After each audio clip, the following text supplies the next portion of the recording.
Hey guys, what's up? It's a culture detective here investigating your favorite albums, and today I'm going to be doing an album review on the new Asian Glow album, Stalled Flutes Means.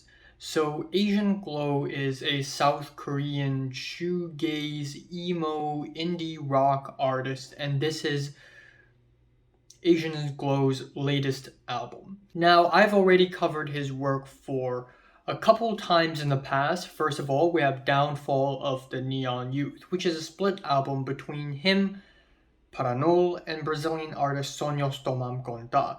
And this album ended up as one of my favorite albums of the year because it's really passionate and exciting. Then we have earlier this year Weather Glow, which is an EP between Asian Glow and Weather Day, and it is a fantastic EP with great songwriting, with very muddy lo-fi production, and the whole thing overall is a really special experience. And not even half a year has gone by, Asian Glow has decided to release a new album with Stalled Flutes Means. And yeah, it's pretty solid. It's pretty good. We have the album opener Lit Lips, the Bracken with the shoegazy guitars and drums, the breathy vocals, the bleeping, blooping keyboard embellishments. It's really blissful and beautiful. But I guess what made this track not that great is that it's so quiet for some reason. For some reason, the whole track is just mixed quieter than other tracks on the track list. And overall, instrumentally, this track is pretty mild as an album opener. So I wouldn't say it is a very solid opening. But the next few tracks are all pretty great. We have Sneezing, Seasonal Creators, a passionate emo-flavored rock song with intensely atmospheric vocal harmonies, a fiery chord progression, and these visually abstract lyrics, as well as a sequenced beat near the end. And pretty much every single track on this album follow a pretty similar formula and has a pretty similar vibe in that it has this very loose, disheveled style with layers upon layers upon layers of guitars and keyboards and drums and vocals to the point where the whole thing feels really distorted and warped. Structurally, a lot of the tracks here feel really loose as well, making this album feel very messy and emo in a way.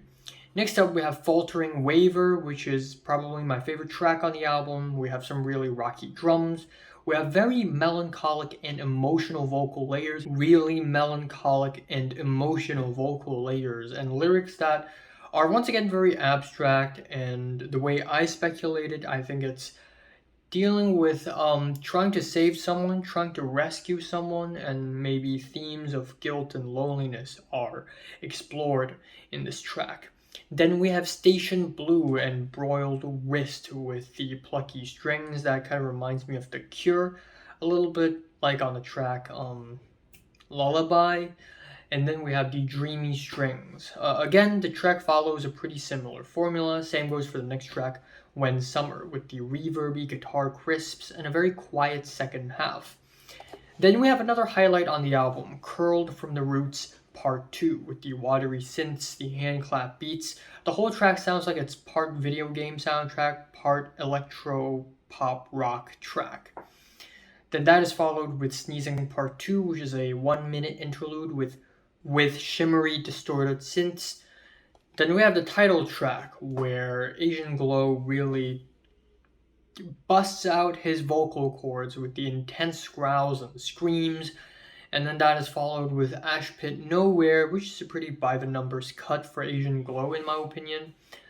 The album ends really solidly. We have Look Close Knows the Reflection, which is a 9-minute long multifaceted track with highs and lows.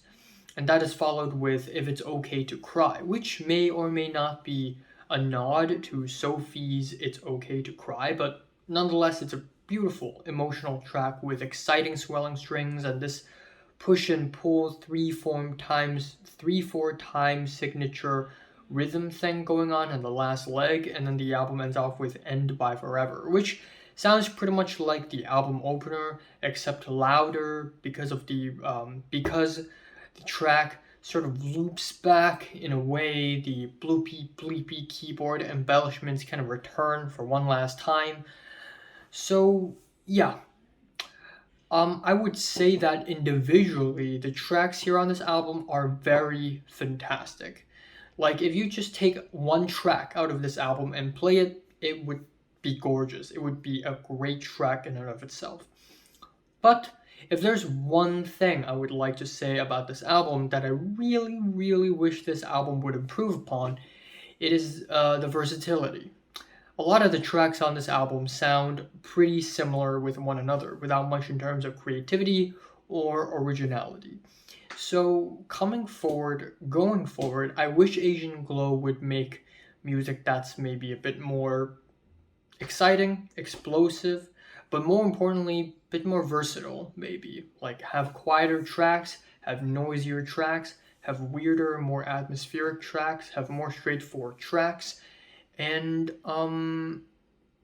yeah, just be a little bit more versatile. However, I still think sonically this album is really solid. Blissful, beautiful, sad, emotional, colorful, maybe in a way. I don't know. The music on this album pretty much sounds exactly like how the album cover looks like. It's all bluish, greenish, kind of a mess. And that's basically this album in a nutshell. My favorite track here is Faltering Waver, and my least favorite is Ashpit Nowhere. I'm giving Asian Glow's new album, Stalled Flutes, means a strong 7, maybe to a light 8 out of 10. So, if you're listening to the latest Asian Glow album from 1 to 10, would you rate it, like it, and subscribe if you want more, and thanks for watching. I'm really tired.